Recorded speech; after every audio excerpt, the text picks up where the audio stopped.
자, 반갑습니다. 드디어 이 영상을 찍을 때가 왔습니다. 여러분들이 나이 한 살 더 먹기 직전이라는 거죠. 근데 지금 사진들 보시면 그냥 쓱 지나가지 마시고 한번 저게 어떤 사진이었는지 한 번씩 떠올려 보시는 것도 괜찮을 것 같아요. 그리고 저 사진과 연관된 일들을 한 번씩 떠올려 보시는 것도 괜찮을 것 같아요. 아무튼 드디어 이 영상을 올릴 때가 됐습니다. 그죠? 많이 힘드시죠? 많이 힘들 거예요. 하지만 견디십시오. 드디어 이제 2학년 2학기 기말고사 총정리 영상을 올려드릴 때가 됐습니다. 근데 지금 만드는 요 영상은요. 그 우리가 2학기 시작할 때 청나라 얘기부터 학습지 3장을 나갔잖아요. 거기에 대한 영상 내용은 없어요. 네, 그거에 대한 총정리 영상은 미리 좀 전에 올려드렸고 이제 그거 보시고 그 다음에 유럽에 관련된 내용은 요걸로 보시면 될 것 같습니다. 그래서 이번 기말고사의 총정리 영상은 총 2개가 될 겁니다. 청나라 파트 하나, 그다음에 요거 하나. 근데 그렇게 길지 않을 것 같아요. 그러니까 이제 그냥 너무 부담 느끼지 마시고 천천히 한번 보시면 되겠습니다. 일단 우리가 청나라 얘기 끝내고 맨 처음에 배웠던 게 1차 세계대전이었죠. 배경부터 전개, 결과까지 쭉 배웠는데 1차 세계대전의 배경은 크게 2가지를 얘기했었습니다. 국가 간의 식민지 경쟁, 그리고 유럽 내 민족 간의 갈등, 슬라브족과 게르만족의 갈등을 얘기했었죠. 일단은 독일 얘기부터 해야 되는데 기본적으로는 독일은 다른 나라들에 비해서 좀 식민지가 적었죠. 다른 나라 영국이나 프랑스 이런 나라들이 먼저 식민지를 차지하려고 막 이제 나아갈 때 독일은 통일 작업을 먼저 해야 됐었기 때문에 이제 식민지를 차지하는 그 시장에 뛰어드는 게 남들보다 늦었죠. 그래서 식민지가 많이 부족한 상황이었고, 그리고 이미 여러 식민지 먹잇감이 돼야 되는 그런 약소국들이 이미 어떤 열강들의 식민지가 되어 있는 상태죠. 그래서 이 상황에서 독일이 새로운 식민지를 얻기 위해선 다른 나라와 싸워야 되는 그런 상황이었었죠. 근데 이제 이 상황에서 그동안의 통일을 주도했었던 총리 비스마르크의 입장은 이런 거였었죠. 우리가 이미 통일 과정에서 전쟁을 치렀기 때문에 식민지가 좀 적은 편이긴 하지만 아쉽더라도 식민지를 더 얻기 위한 추가 전쟁이 있으면 안 될 것 같다. 이런 게 이제 비스마르크의 입장이었는데 새로 올라온 황제의 입장이 전혀 달랐죠. 새로 오시기한 황제 피렐름 2세의 입장은 전쟁을 감수하고라도 더 많은 식민지가 필요하다라는 입장이었었죠. 그래서 이렇게 기존의 총리와 새로 올라온 황제의 입장이 완전히 달라지면서 결국은 총리가 해고당하게 되죠. 그리고 빌헬름 2세 새로운 황제의 세계 정책이 본격화하게 되죠. 세계 정책이라고 하는 건 세계 곳곳에 독일의 식민지를 새롭게 만들겠다. 근데 이 얘기는 다른 나라의 식민지를 뺏겠다는 얘기니까 결국 다른 나라와의 어떤 갈등을 불러올 수밖에 없는 상황이었죠. 그래서 그 갈등을 하나하나 겪게 되죠. 영국의 식민지 정책이었죠. 삼시 정책. 카이로, 콜카타, 케이프타운을 연결하는 이 영국의 삼시 정책을 독일이 삼비 정책으로 방해하는 모습을 보였었죠. 베를린, 비잔티움, 바그다드. 그래서 이렇게 영국의 식민지 정책도 방해하고요. 그다음에 프랑스가 영국과 합의해서 모로코를 식민지로 차지하려고 했던 것도 독일이 방해하죠. 그다음에 그동안 비스마르크 총리가 가장 신경 써왔었던 슬라브와의 어떤 갈등을 피하기 위해서 가장 신경 써왔던 관계가 러시아와의 관계였는데 그 러시아와의 관계도 깨버리는 그런 모습을 보이죠. 그래서 여기저기 시비를 걸고 다니는 모습을 보이죠. 그래서 결국 독일은 영국, 프랑스, 러시아와 갈등을 벌이면서 뭔가 유럽에 대단한 어떤 갈등 혹은 어떤 싸움 이런 것들이 생겨날 만한 분위기를 만들어가고 있죠. 그리고 민족 갈등을 보시면 지금까지 본 건 어떤 식민지 갈등이라고 보셔야겠죠. 근데 이제부터는 민족 갈등을 볼 텐데 이 민족 갈등 문제가 가장 뜨겁게 벌어졌던 건 발칸반도였습니다. 발칸반도는 지역 특성상 뭐 게르만족도 그렇고 슬라브족도 그렇고 꼭 이 2개 민족이 아니라도 유럽 내 여러 민족들이 흘러 들어올 수 있는 그런 데 위치해 있기 때문에 굉장히 여러 민족들이 뒤섞여 지내죠. 그래서 굉장히 분위기가 평소에도 좀 안 좋은 살벌한 분위기를 갖고 있죠. 그래서 유럽의 화약보다 언제 전쟁이 터질지 모른다. 이런 별명을 가지고 있죠.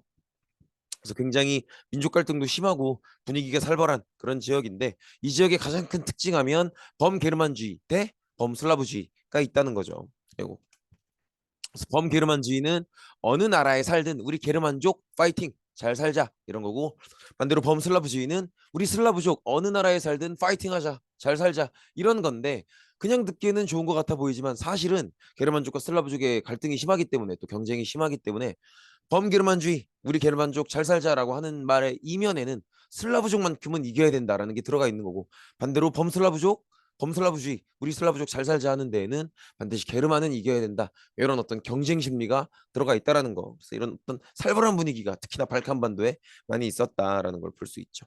결국 이 민족 분쟁의 사건이 터지고 말죠. 게르만족 계열의 오스트리아와 슬라브족 계열의 세르비아가 이제 갈등이 생긴 거죠. 세르비아는 원래 바다가 없었죠. 그래서 바다의 진출을 원해서 거의 같은 민족이었던 보스니아를 합병하길 원했는데 이 세르비아가 원했던 이 바닷가에 닿아 있는 이 보스니아를 결국 오스트리아가 가져가죠. 그래서 이 보스니아 문제 때문에 오스트리아와 세르비아가 극단의 갈등을 하게 되죠. 그걸 지도로 표시했던 게 요거였었죠. 요거 아마 기억나실 거예요. 요거 기억 안 나시면 다시 그 영상 보셔야 돼요. 그래서 오스트리아가 새롭게 합병하게 된 이제 보스니아를 한번 어떻게 다스려야 될까 이렇게 한번 시찰하러 온 고 오스트리아 황태자 부부를 세르비아계 청년이 죽이게 되죠. 그래서 이게 이제 직접적인 전쟁의 계기가 되죠. 그래서 오스트리아 입장에서는 자신들의 황태자 부부가 세르비아계 청년한테 암살을 당했기 때문에 세르비아계한테 이제 선전포고를 하는 거죠. 이러면은 오스트리아는 게르만족이고 세르비아는 슬라브족이니까 게르만족 대 슬라브족의 민족 갈등이 되는 거죠. 그래서 결국 그 뒤에 계신 큰형님들까지 나오게 되는 거죠. 그래서 오스트리아를 돕기 위해서 같은 게르만인 독일이 나오고요. 세르비아를 돕기 위해서 같은 슬라브인 소련이 나오는 거죠. 그래서 이렇게 전쟁이 확대되는 모습을 볼 수 있죠. 요게 1차 세계대전의 직접적인 시작이다. 그래서 1차 세계대전은 앞서서 봤던 것처럼 식민지 경쟁으로 독일이 뭐 영국, 프랑스, 러시아 이런 데 시비 걸고 다니는 거. 그다음에 이 발칸반도에서 시작된 게르만족과 슬라브족 간의 오스트리아와 세르비아의 대결로부터 시작된 독일, 소련까지 확대된 이 게르만족과 슬라브족 간의 대결. 이게 이제 1차 세계대전을 불러왔다라고 보시면 되겠죠. 그래서 이 갈등에서 결국 독일과 갈등을 겪었던 프랑스, 영국까지도 러시아 편에 참전을 하게 되면서 세계대전이 벌어지게 된다는 거죠. 세계대전이 1차 세계대전이 발발하게 되는데 지도 머릿속에 이제는 그리셔야 돼요. 여기 안 넣어드려요. 지도를 보시면 그 특성상 독일의 전략은 뻔할 수밖에 없죠. 프랑스를 먼저 공격을 해야 되는 입장이죠. 그래서 그렇게 보시면 되겠고 일단은 전쟁의 라인업을 보면 협상국 측에는 영국, 프랑스, 러시아 이렇게 독일과 시비가 걸렸던 나라들. 그다음에 동맹국 측에는 아무래도 주로 게르만족이 중심이 되어 있죠. 독일, 오스트리아 그다음에 영국에 불만이 많았던 오스만 제국 같은 나라들이 참전해 있는 상태입니다. 아까 얘기했던 것처럼 전쟁의 전략은 뻔합니다. 독일은 기본적으로 대륙 내에서 고립되어 있는 상태이기 때문에 너무 넓고 광대하고 추운 러시아를 먼저 공격하기보다는 어디부터 공격한다는 거예요? 프랑스부터 그리고 빠르게 공격을 한다. 이런 전략을 기본적으로 갖고 있죠. 그럼 반대로 프랑스는 이 전쟁을 늦추는 게 목적인 거예요. 그래서 프랑스는 참호전으로 이 전쟁에 대응을 하죠. 그래서 전쟁이 굉장히 길어지게 되고 독일은 작전에 실패하게 된 거죠. 근데 전쟁이 길어지면서 전사자들이 많이 나오게 되죠. 그래서 나라 안에 남자들이 부족해지고요. 그래서 거의 모든 남자들은 다 전선에 전투병으로 투입되고 그 전투병에 필요한 물건들을 생산하는 그 공장에 여성들이 투입되면서 여성들이 본격적으로 사회 진출을 시작하게 되는데 이때 여성들이 사회 진출을 해서 공장에서의 제 역할을 잘 해냈다 이거죠. 그러면서 여성들의 어떤 사회적 지위도 올라가는 모습을 볼 수 있죠. 그리고 러시아는 뒤이어서 보겠지만 러시아 사회주의 혁명으로 이 전쟁에서 중간에 빠져나오게 됩니다. 그러니까 여기서 말하는 중간에 빠져나온다는 건 뭐예요? 영국, 프랑스와 그동안 같이 싸우고 있었죠. 근데 그들에 대한 배신이기도 하고요. 독일과 상대로 싸우는 거였으니까 독일에 대한 항복이기도 하다. 그런 얘기도 했었죠. 그리고 독일은 전쟁이 길어지면서 이 고립을 피하기 위해서 아무래도 바다 쪽에서 전쟁이 길어지기 때문에 추가 자원을 받아와야 되는데 이걸 영국이 해군으로 막고 있죠. 그래서 이 고립을 돌파하기 위해서 무제한 잠수함 작전을 하죠. 근데 이 무제한 잠수함 작전의 가장 큰 문제점은 이 전쟁과 상관없는 나라가 피해를 받을 수 있다는 거고 그 일이 벌어지죠. 그래서 결국은 이 무제한 잠수함 작전을 계기로 이 전쟁과 그동안은 상관이 없었던 그동안에는 기존의 멀로 독트린을 이어가면서 유럽과 일에는 상관하지 않았었던 그런 미국이 이 무제한 잠수함 작전을 계기로 참전을 하게 되죠. 그렇게 보시면 되겠고요. 그다음에 결국 미국 참전이 결정적인 계기가 돼서 양측의 무게 추가 완전히 기울게 되면서 협상국 측이 동맹국 측을 상대로 이기게 되죠. 그래서 독일, 오스트리아, 오스만 제국 이 동맹국 계열이 패전하게 되고요. 러시아 혁명 좀 보면 그간의 러시아는 지중해 무역, 대서양 무역 이런 데서 빠져 있었기 때문에 무역이 많이 발달하지 못했었고요. 그것 때문에 다른 어떤 서유럽 국가들, 영국, 프랑스나 이쪽보다는 굉장히 후진적인 모습을 보였었죠. 이 후진성 때문에 영국의 영향을 받아서 산업혁명을 시도하긴 하지만 성공적이지 못했죠. 러시아의 산업혁명이 잘 되지 않았다라는 게 드러나는 게 뭐였어요? 바로 러일 전쟁의 패배였었죠. 그래서 러일 전쟁에서 패배하면서, 러일 전쟁은 원래 조선을 차지하기 위해서 러시아는 얼지 않는 항구를 원했고 일본은 산업혁명을 성공했기 때문에 식민지를 원했던 거죠. 그래서 조선을 놓고 이 전쟁을 벌이는데 이 전쟁에서 일본에 지면서 러시아가 산업혁명이 얼마나 실패했었는지, 얼마나 잘 안 됐었는지를 이제 모두가 느끼게 되죠. 그러면서 이제 노동자들이 산업혁명 이런 식으로 하면 안 된다. 그리고 산업혁명뿐만이 아니라 지금 러시아 정부는 잘못된 게 많다. 이런 점들 고쳐달라라고 요구하는 시위를 펼치게 됩니다. 근데 그 시위를 러시아 정부에서는 군대를 동원해서 폭력적으로 진압하게 되죠. 이걸 우리가 피해 일주일이라고 하죠. 근데 이 피해 일주일 이때 폭력적으로 진압했기 때문에 국민들의 저항은 더 커지게 되죠. 국민들의 저항이 너무 커지게 되면서 황제가 국민들이 요구하는 것들을 어느 정도는 들어주려고 하게 됩니다. 그래서 의회도 설치하고 두마라는 이름의 의회도 설치하고 조금 의지를 보여주지만 이 두마라는 이름의 의회에서 헌법도 의논하지 못하게 하면서 사실은 실제로는 되게 껍데기만 들어주는 그런 모습을, 들어주는 척하는 거인 그런 모습을 보여주게 되죠. 그래서 국민들이 굉장히 불만이 많은 상태였었죠. 불만이 많은 상태였었는데 이 불만을 폭발하게 하는 계기가 나타나죠. 그게 바로 1차 세계대전에 참전하는 거죠. 근데 이게 이제 농민들 입장에서 보면은 농민들한테는 너무 황당한 전쟁이라는 거죠. 왜냐면 러시아는 산업혁명을 제대로 해낸 나라가 아니기 때문에 식민지도 마땅치 않고요. 식민지를 가질 능력도 없습니다. 그죠? 따라서 이 전쟁에서 이겨봤자 별로 얻을 수 있는 이득이 없다는 거죠. 더구나 산업혁명이 제대로 안 된 나라기 때문에 전투력도 많이 부족해요. 일본과의 전쟁을 졌잖아요. 거기 그것만 봐도 러시아가 이 1차 세계대전을 참전해봤자 제대로 수행하기가 힘들 거라는 게 이미 드러나 있는데 굳이 이 전쟁에 만약에 이겨도 산업혁명이 안 돼 있기 때문에 식민지를 차지할 수 있는 것도 아니고 그리고 러일 전쟁 진 걸 봐서는 제대로 싸울 수 있을 것 같지도 않은데 무리하게 이 전쟁에 단순히 슬라브의 큰형님이다. 이 체면 치레를 하기 위해서 참전을 결정했다는 거죠. 이게 농민들 입장에서, 노동자들 입장에서, 일반 백성들 입장에서는 분노가 폭발할 일이라는 거죠. 그리고 앞으로 나아가서는 이 전쟁에 이미 참전을 했기 때문에 일반 백성들이 가장 간절하게 바라는 것, 가장 긴급하고 급박하게 바라는 건 이 전쟁에서 빠져나오는 거라는 거죠. 이렇게 보시면 되겠고요. 그래서 러시아 백성들이 불만이 폭발해서 이 백성들 사이에 대표 조직을 따로 만들게 됩니다. 노동자들의 대표, 농민들의 대표, 병사들의 대표, 이렇게 지배를 당하고 있는 사람들의 대표를 따로 만들어서 그 대표들의 회의체를 만들죠. 그게 소비에트입니다. 그리고 이 소비에트를 중심으로 혁명을 시도하게 됩니다. 기존의 러시아 황조를 무너뜨리려고 하는 거죠. 황제 정부를 무너뜨리려고 하죠. 그게 2월 혁명이었고 2월 혁명은 성공합니다. 근데 이들은 이 혁명을 할 때 사회주의 혁명이기를 원했죠. 왜냐면 일반 시민혁명이면 자본주의로 흘러갈 텐데 영국, 프랑스가 먼저 그렇게 하는 걸 이미 봤거든요. 근데 그들은 정치적으로는 민주주의를 이뤄냈지만 경제적으로는 빈부격차를 겪었단 말이에요. 그래서 이 빈부격차가 있으면 안 된다라고 생각을 해서 사회주의로 방향을 잡게 되죠. 근데 사회주의에 따르면 자본주의 사회가 충분히 발달한 상태에서 노동자 혁명이 이루어져야 된다 이렇게 주장을 하죠. 그래서 소비에트는 자신들이 주도해서 2월 혁명을 성공했음에도 불구하고 어떻게 해요? 본인들이 직접 집권하지 않고 자유주의 정부에게 권력을 내주게 되죠. 자유주의 임시정부가 수립됩니다.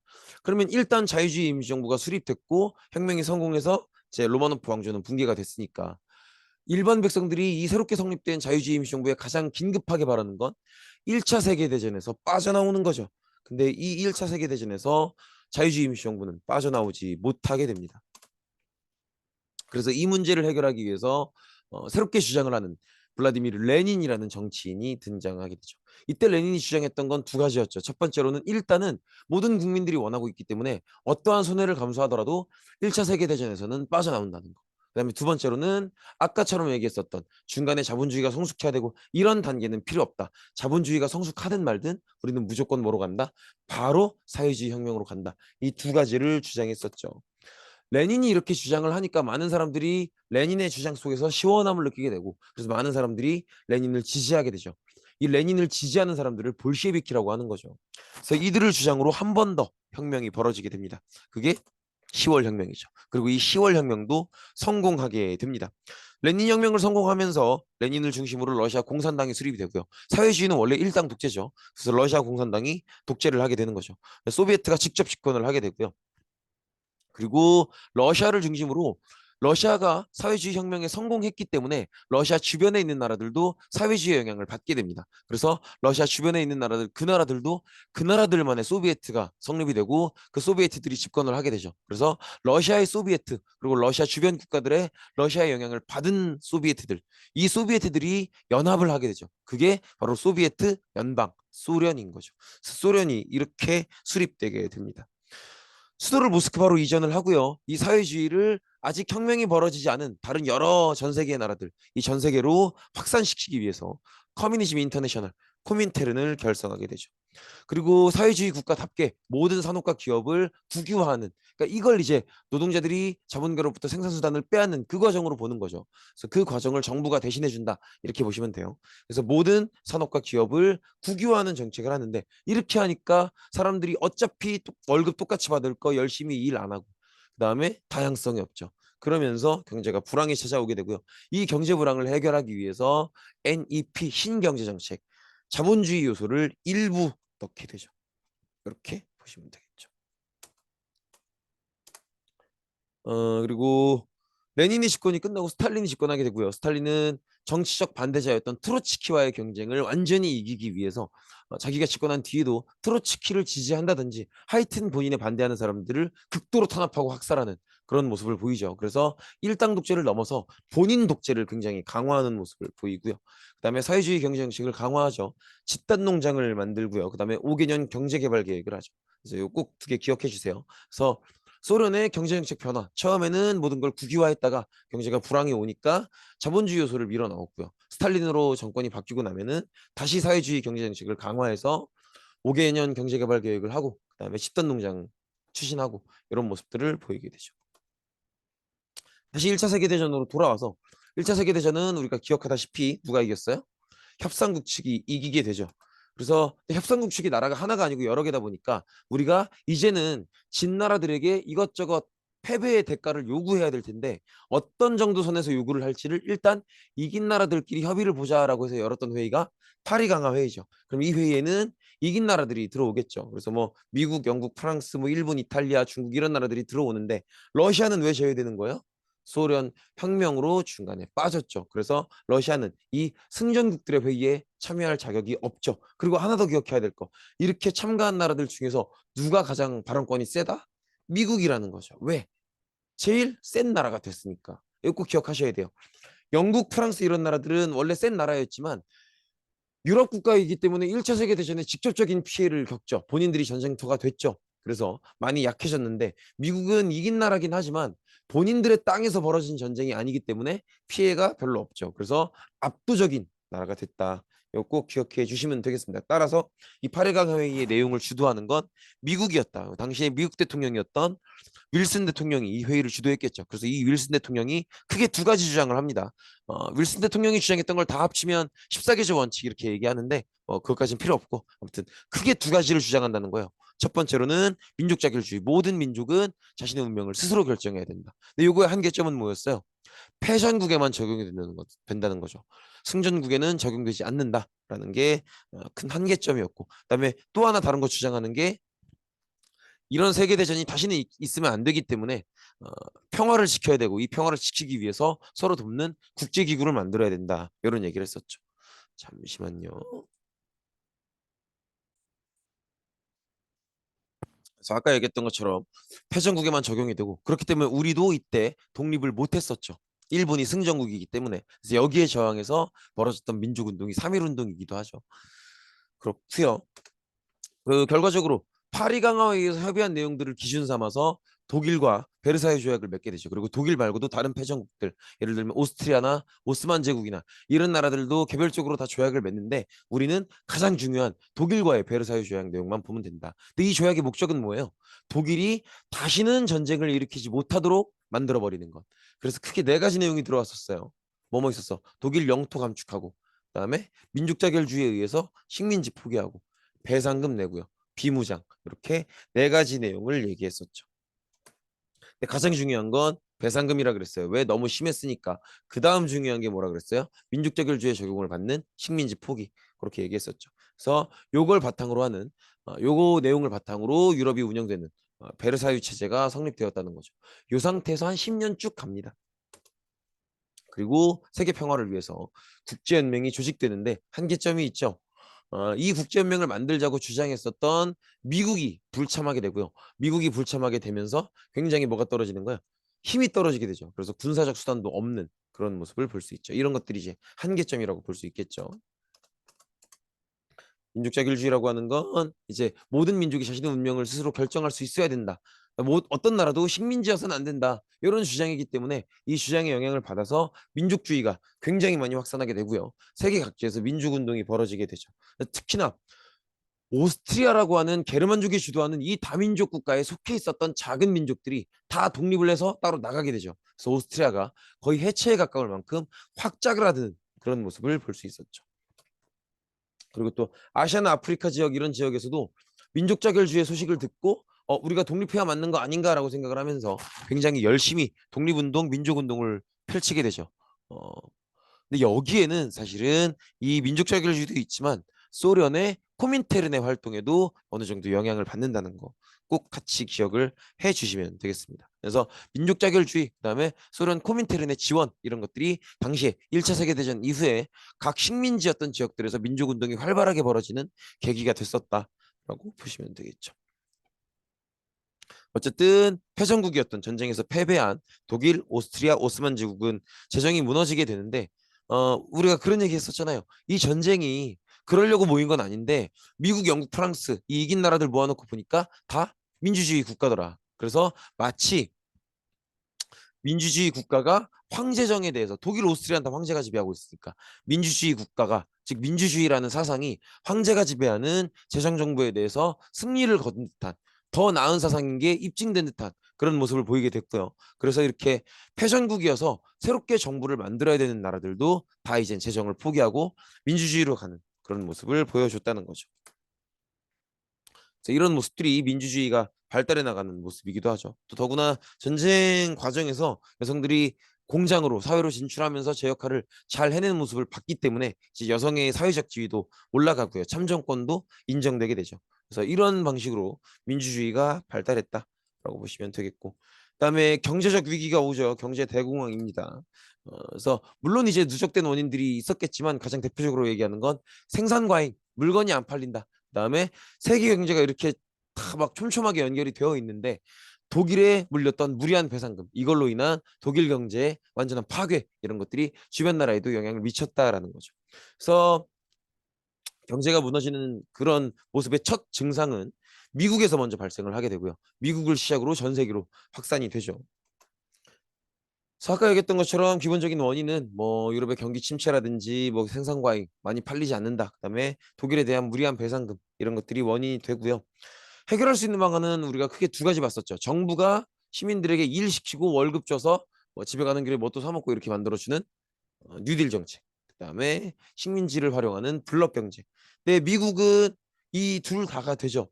뉴딜 정책, 시민들에게 돈을 푸는 게 되려면 정부에 돈이 많아야 되는데 미국은 원래도 강대국이고 또 1차 세계대전의 피해가 거의 없기 때문에 뉴딜 정책 이렇게 이미 정부에 돈이 많죠. 그래서 시민들에게 돈을 푸는 정책을 할 수 있다는 거죠. 그리고 1차 세계대전 승전국이기 때문에 식민지도 보유하고 있죠. 민족자결주의 적용을 안 받았죠.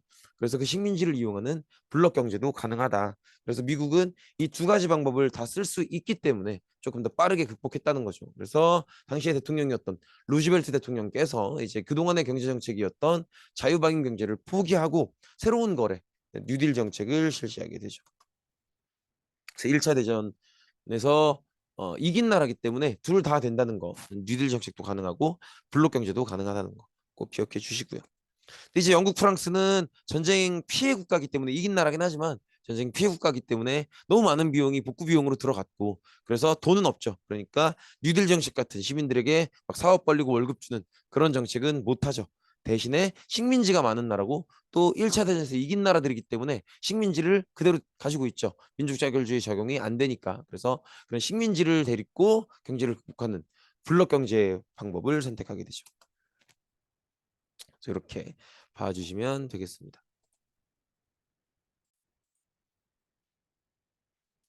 그래서 이런 모습을 볼 수 있다. 이렇게 그래서 경제 대공황이 어떤 식으로 극복할 수 있는가 하고 잘 보셔야 돼요.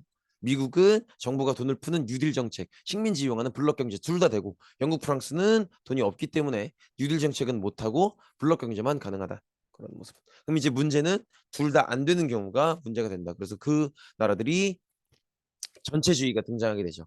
우리 조직 전체를 위해서 너 하나쯤은 죽어도 좋아라고 하는 전체주의가 등장하게 되고 이건 전쟁을 일으킬 마음이 있기 때문에 이런 사상이 들어오는 거라고 했죠.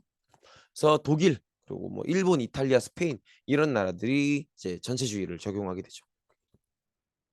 근데 이제 조금 착각하시면 안 되는 게 아까 얘기했던 게 이제 뉴딜 정책, 블록 경제 둘 다 안 되면 전쟁으로 가는 거다. 그래서 전체주의를 적용하게 된다. 근데 그렇게 들으면 마치 1차 대전 패전국을 얘기하는 거잖아요.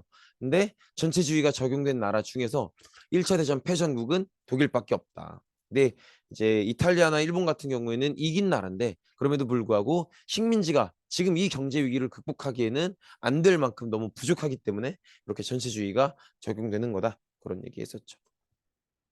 그래서 이거 외워달라고 했었죠. 독일의 나치당 히틀러, 그다음에 이탈리아의 파시스트당 무솔리니, 그다음에 일본의 군부 도조히데키, 그다음에 어, 스페인의 프랑코 그렇게 기억해 주시면 되겠죠. 이거 꼭 기억해 주시고요. 어쨌든 2차 세계대전이 본격적으로 시작이 되려고 합니다. 이탈리아도 에티오피아를 침공했고요. 일본도 중국을 침공했고요. 이런 무력 활동에 대해서 원래 누가 나서야 돼요? 국제연맹이 나서야죠. 근데 국제연맹이 나서기는 하는데 별 효용성은 없었다. 왜냐면 이탈리아, 일본이 바로 탈퇴해버렸으니까. 그리고 독일도 히틀러를 중심으로 재무장을 선언하고요. 이 재무장을 선언한다는 건 베르사유 조약을 무시하겠다라는 의미이기도 하죠. 그리고 오스트리아, 체코를 병합하면서 본인들이 점점점 정복 전쟁을 할 의사가 있다라는 걸 분명하게 보여주게 되죠. 그리고 독일은 이제 소련과 폴란드를 공동 침공하면서 전쟁을 시작하게 되는데 독일의 기본적인 전략은 전략 자체는 1차 대전과 큰 차이는 없다. 근데 이번에는 제대로 빨리 간다라고 해서 이제 장갑차 부대, 전차 부대, 이런 탱크 부대를 기계화 보병 사단, 기갑 사단이라고 하죠. 그래서 이런 전차 부대를 마련해서 이제 이 전차 부대를 중심으로 뚫고 들어가는 전격전이라는 작전을 시행하게 되려고 하죠. 이렇게 하려면 프랑스 쪽에 병력이 집중돼야 되기 때문에 그 뒷면을 안전히 해둬야죠. 그래서 소련과 독서 불가침 조약을 맺고 이 독서 불가침 조약 내용 중에 폴란드를 공동 공격해서 절반씩 나눠 갖는다. 그런 내용이 있었죠. 그래서 소련과 공동으로 폴란드를 침공하는데 폴란드가 영국, 프랑스, 특히나 프랑스와 안전 동맹을 맺고 있기 때문에 폴란드가 공격당한다는 건 프랑스가 거기에 같이 대응해서 폴란드를 지켜주겠다. 이런 의미였었죠. 그래서 독일이 이제 폴란드를 침공했을 때 이 독일에 대해서 프랑스가 선전포고를 하면서 2차 세계대전이 시작되게 되는 거죠. 2차 세계대전의 전개를 보면 프랑스는 마치 1차 대전처럼 또 마지노선이라는 참호선을 준비를 했고요. 독일은 이걸 직접 뚫는 게 아니라 바로 그 옆에 있는 아르덴 숲이라는 곳으로 우회 돌파하게 되죠. 돌아 들어가는 모습을 보여주죠. 그래서 프랑스는 빠르게 무너지게 되고요. 그래서 프랑스는 북부에는 파리 중심으로 독일군이 직접 점령하고 남부에는 이제 비시라는 도시를 중심으로 독일이 협조하는 그런 정부가 생겼다. 그래서 프랑스 전체가 독일 세력권으로 넘어갔다. 그리고 여기에 끝까지 저항했던 사람이 샤를 드골이라는 사람이다라는 거 기억해 주시면 되겠고요. 그다음에 이렇게 저항하는 사람들을 레지스탕스 이렇게 부르죠. 어쨌든 프랑스가 넘어갔다는 건 유럽 대륙 전체에서 대륙 쪽은 이제 히틀러가 다 가져간 거고 오로지 마지막으로 섬나라인 영국이 남아 있는 거죠. 그래서 영국이 당시 총리가 윈스턴 처칠이었는데 이 처칠 총리가 국민들을 설득해서 끝까지 독일과 싸우는 모습을 보여주죠. 특히나 이제 섬나라기 때문에 상륙작전을 해야 되는데 그러려면 비행기가 먼저 들어가야 되는데 이 공중전에서 영국이 독일을 이기게 되죠. 그리고 이제 본토 방어까지 성공하고 미국에 가서 이제 도와달라고 하죠. 그래서 미국을 설득해서 당시에 루즈벨트 대통령을 설득해서 이제 미국이 영국을 도와서 나치당을 몰아내는 이 작업을 하는데 이제 수락을 받게 되죠. 허락을 받게 되죠. 그래서 미국이 영국을 도와주겠다. 독일의 나치당을 완전히 밀어내자, 몰아내자 이렇게 합의를 봤던 거죠. 그래서 요 도움을 주기 위해서 미국의 루즈벨트 대통령이 무기 대여법을 통과시키고 그 뒤로 어마어마하게 많은 물량의 여러 가지 무기나 이런 어, 전쟁 도구들을 지원해 주는 거죠. 이렇게 맨 위에 계신 분이 샤를 드골이고요. 가운데 계신 중절모쓰신 분이 윈스턴 처칠이고요. 그다음에 맨 마지막 계신 분이 루즈벨트 대통령입니다. 어쨌든 독일은 프랑스를 빨리 치겠다라는 작전은 성공했지만 예상외로 영국이 공중전을 잘하고 그리고 미국이 너무 이제 대규모의 지원을 해주기 때문에 전쟁이 점점 길어지면서 석유가 부족해지죠. 그래서 이 석유를 얻기 위해서 소련을 공격하고 독소 불가침 조약을 깨죠. 그러면 전선이 영국, 미국과 싸우는 전선, 소련과 싸우는 전선 이중화되는 거죠. 그래서 어디에도 제대로 대응하지 못하면서 심각한 타격을 받게 되고 특히나 스탈린그라드 전투에서 소련과 싸우면서 큰 피해를 당하게 됩니다. 일본은 일본대로 또 이제 경제 위기를 극복하기 위해서 중국의 만주를 침략하고 중국 본토까지도 침략하는 모습을 보이는데 중국 본토가 워낙 넓고 사람이 많다 보니까 전쟁이 장기화되죠. 그래서 일본도 역시 자원이 부족해지는 거예요. 기름, 석유, 목재 이런 것들이 부족했기 때문에 어떻게 해요?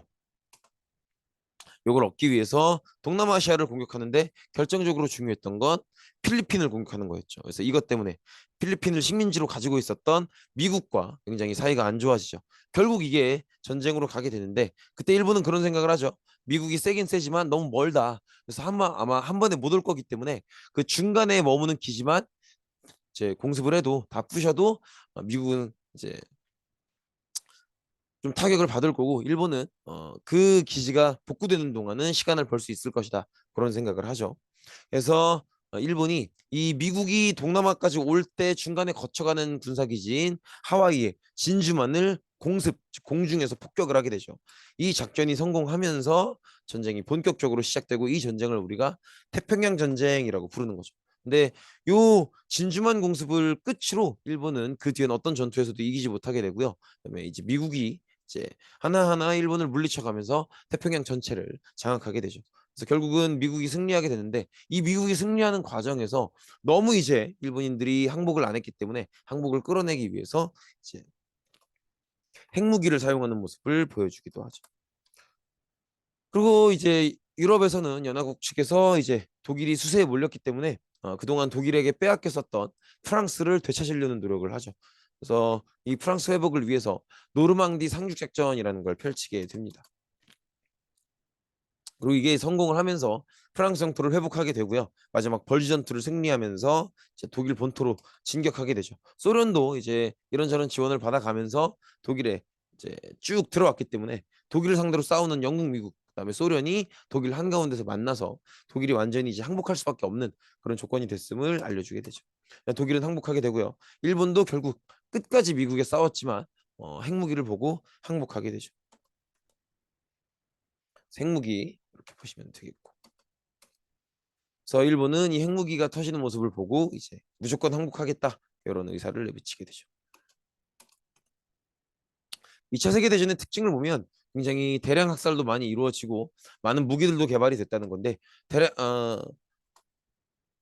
특히나 핵무기 개발이 가장 특징적이죠. 그다음에 이제 학살의 사례들을 보면 이제 소련이 처음 폴란드 침공할 때 카틴스 박살 사건이라는 것도 있었고 그다음에 그런 식으로 독일 같은 경우에는 유대인 대규모를 무리하게 학살했었던 홀로코스트라는 것도 있고요. 그다음에 일본은 이제 우리나 이제 중국인들을 상대로 난징대 학살, 731 부대 생체 실험, 그다음에 위안부 성노예 이런 것들을 운영해서 말도 안 되는 전쟁 범죄를 남기기도 했었죠.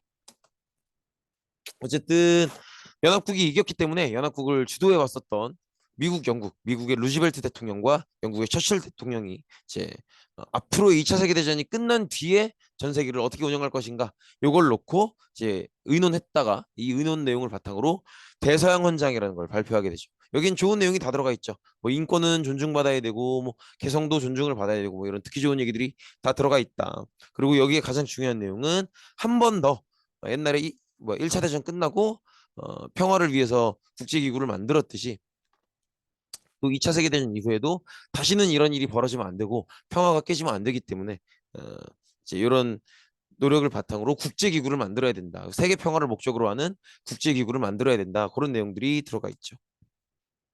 그래서 그 내용을 바탕으로 만들어진 게 지금 우리가 알고 있는 유엔 국제연합이죠. 그래서 이 국제연합은 평화를 위해서 국제기구가 만들어지는 게 처음이 아니니까 앞전 사람한테 이제 앞전 사람이 아니죠.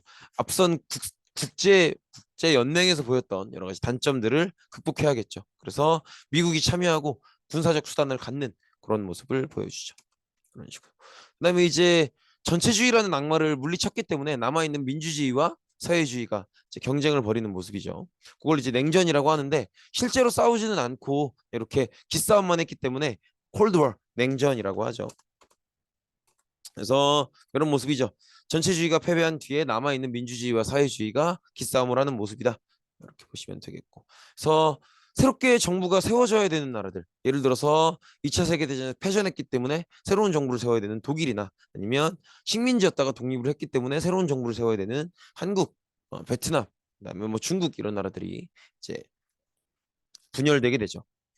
민주주의로 갈 것인가 아니면 소련을 따르는 사회주의로 갈 것인가 이렇게 분열되게 되고요. 그래서 쭉 구분해 보면 요렇다는 거. 이 정도는 잘 기억해 두셔야 돼요. 독일은 서독이 자본주의고 동독이 사회주의고요. 그다음에 한국은 남한이 자본주의고 북한이 사회주의고 중국은 이렇게 보시면 되고 그다음에 베트남은 어, 남베트남이 자본주의고 북베트남이 사회주의다. 그래서 동독이나 우리나라나 아니면 베트남이나 다 어떻다는 거예요. 소련에 가까운 쪽이 사회주의로 이제 변화해 나가는 그런 모습을 볼 수 있죠. 음, 어쨌든 이 미국과 소련은 서로가 이제 유럽 지역과 더 멀리는 전 세계를 서로가 나눠 차지하기 위해서 굉장히 많은 노력을 하죠. 그래서 민주주의는 이 서유럽의 경제를 지원해주는 마셜 계획 여기에 대응해서 소련 측은 어, 코베콘 이런 식으로 대응을 하고요. 그다음에 군사 파트에서는 민주주의는 북대서양 조약기구, 사회주의 계열은 바르샤바 조약기구 그렇게 기억해 주시고 이런 것들이 만들어져서 경쟁을 했다는 거죠. 그다음에 중국도 이제 국민당과 공산당 간의 경쟁이 쭉 이어져 오다가 결국은 공산당이 이기게 되고 국민당은 대만으로 도망간다. 그래서 중국 본국과 대만의 관계가 결코 좋지 않다. 중국은 대만을 하나의 국가로 인정하지 않고 대만은 하나의 국가로 보려고 하고 그런 어떤 문제점들이 있다라고 보시면 되겠고 이렇게 잘 봐주시면 되겠죠. 어쨌든 중국은 공산주의가 이기면서 공산주의적 경제 정책을 적용하게 되는데 이제 그럼 당연히 어려워질 수밖에 없죠. 다양성도 없고 뭐 노력도 안 하고 그러니까. 더구나 소련과의 관계가 안 좋아지죠. 소련은 미국과 평화 공존을 하고 싶은데 중국은 그걸 끝까지 반대하는 입장이었기 때문에 사이가 안 좋아져서 더더욱이나 지원을 못 받죠. 그래서 일부의 사람들이 경제가 너무 어려우니까 자본주의를 도입하자 이런 주장을 하는데 요거에 극렬하게 반대했던 게 마오쩌둥이죠. 그래서 마오쩌둥이 자본주의 같은 사회주의가 아닌 요소들을 다 몰아내자 이런 내용의 혁명을 일으키게 되죠. 그게 바로 문화대혁명이죠.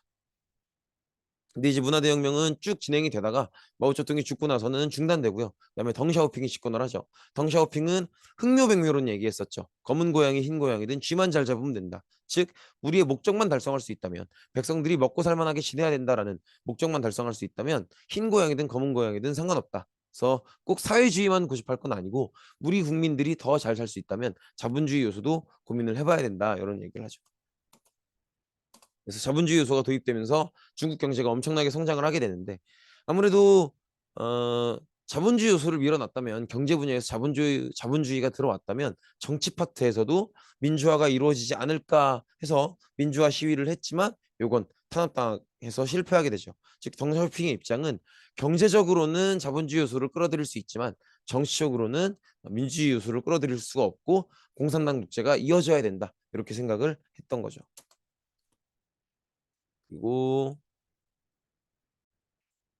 서로 기싸움은 하지만 끝내는 안 싸우기 때문에 냉전 혹은 콜드워라고 부르는데 그 예외 사례가 한국이죠. 그래서 한국은 북한의 공산주의, 남한의 민주주의가 이렇게 6.25 전쟁을 치르는 모습을 봤고요. 베트남도 아까 이제 봤던 것처럼 원래 기존에 프랑스의 식민지였는데 여기서 독립하게 되고 그래서 독립한 이후에 새로운 정부를 어떻게 세워야 될 것인가 논쟁 벌이다가 사회주의권의 북베트남, 자본주의권의 남베트남으로 갈등을 벌이게 되죠. 그리고 이 갈등에서 시작된 전쟁에 미국까지도 개입을 하게 된다. 근데 미국이 전쟁에서도 굉장히 고전을 면치 못했고 따라서 미국 국내의 반전 운동이 심해지면서 결국은 미국은 철수를 하게 된다라는 거죠. 그렇게 보시면 돼요. 그래서 베트남은 전체가 공산화된다. 그렇게 보시면 될 것 같고요. 그다음에 독일로 들어와서 독일은 아무래도 동독 서독이 있으면 서독이 자본주의권이니까 좀 더 경제적인 상황이 좋겠죠. 그래서 이제 많은 사람들이 특히나 동독의 많은 사람들이 동베를린으로 가서 거기서 서베를린으로 가서 서독으로 넘어가는 그런 이제 식으로 너무 많은 사람들이 동독에서 서독으로 빠져나갔기 때문에 이걸 막기 위해서 베를린 장벽을 이런 식으로 화면의 사진처럼 설치하는 모습인 거죠. 그리고 여기 제일 컸죠. 쿠바라는 섬나라인데 이 나라에 대해서 체게바라, 그다음에 피델 카스트로 이 두 사람이 혁명을 일으키죠. 그래서 이 혁명이 성공하면서 어, 쿠바는 사회주의 국가가 되는데 중요한 건 쿠바의 위치죠. 미국 바로 아래라는 거예요. 그래서 미국이 여기에 불안감을 느껴서 쿠바를 포위 압력하게 되고요. 소련은 이 자신의 어떤 이미 사회주의 국가가 됐으니까 소련 동생이라고 볼 수 있잖아. 이 소련이 쿠바가 이렇게 미국한테 포위당하는 걸 보고 이걸 지원해주기 위해서 미사일 기지를 설치하죠. 이런 식으로. 네, 기억나실 거예요. 그래서 어, 미국 대통령 입장에서는 이 소련이 쿠바에 설치한 미사일 기지에 뭐 핵무기가 들어있을 수도 있고 그러니까 당장 이제 철수해라 이런 요구를 하죠. 근데 이걸 소련이 들어줄 생각이 없죠. 일단 어떻게 하라 그래요?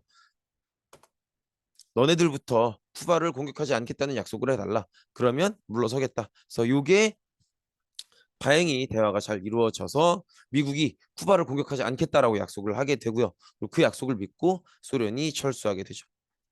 그리고 메카시즘이라 그래서 이거 기억나시죠? 미국의 국회의원이 지금 내 손에도 우리 미국에서 활동하는 이 공산당원의 명단이 있다. 이제 이런 얘기를 하면서 많은 미국인들이 생각보다 국내에도 공산주의자들이 들어와 있을 수 있겠다라고 생각하면서 이제 막 서로가 서로를 의심하고 그러다가는 이제 나도 이 사람 공산주의라고는 생각 안 하는데 내가 싫어하니까 그냥 공산주의라고 모독하고 이런 모습도 많이 볼 수 있다. 그래서 이런 걸 메카시즘이라고 한다. 라는 거 보시면 되겠고. 점점 시간이 흐르면서 이 냉전의 주체인 미국과 소련은 서로 지치게 되고요. 소련도 당시 흐르시초프 서기장이 우리가 자본주의와 사이는 안 좋지만 평화 공존할 수 있다 이렇게 얘기를 하고요. 그다음에 미국의 닉슨 대통령도 이제 더 이상 공산주의와 무력 충돌은 하지 않겠다 그런 얘기를 하죠. 그만큼 이제 미국이 경제가 어려운 상황이기도 했죠. 원래는 1달러면은 몇 그램의 금을 바꿔주겠다라는 걸 항상 확고하게 해뒀었는데 이제 그런 것들도 정지될 만큼 굉장히 서로가 지쳐 있는 상태에서 냉전이 해체되어가는 분위기를 볼 수 있다. 그다음에 중국도 여기에 이제 어, 숟가락을 얹어서 이제 미국을 이제 본인들에게 초대해서 탁구 한 판 치고 맛있는 음식 먹고 이런 식으로 분위기를 풀어가 보려고 하는 핑퐁 외교를 하죠. 그다음에 결정적으로 소련에서 이제 고르바초프 서기장이 가장 높은 자리에 오르게 되면서 이 사람의 생각은 이런 거였었죠. 뭐든지 공산당이 통치를 하더라도 다른 당도 있어야 되고 다른 전 세계와도 많은 교류와 개방이 있어야 된다. 그 정책 이름이 글라드노스트, 페레스트로이카인 거죠. 그래서 이렇게 소련을 다른 나라와 적극적으로 교류할 수 있도록 꼭 사회주의권 국가가 아니더라도 함께 교류할 수 있도록 소련을 개방하고요. 그다음에 자본주의 요소를 많이 받아들이게 되고 그다음에 원래 사회주의는 공산당 일당 독재죠. 근데 그거 깨고 여러 생각에 따라서 여러 정당을 만들 수 있도록 허락해 주죠. 그래서 그리고 또 미국과 냉전 종교를 외치기도 하고요. 그래서 요 고르바초프 때가 직접적인 계기가 돼서 소련이 해체되었다 그렇게 보시면 되겠죠. 네, 고생 많으셨습니다. 오늘 여기까지입니다.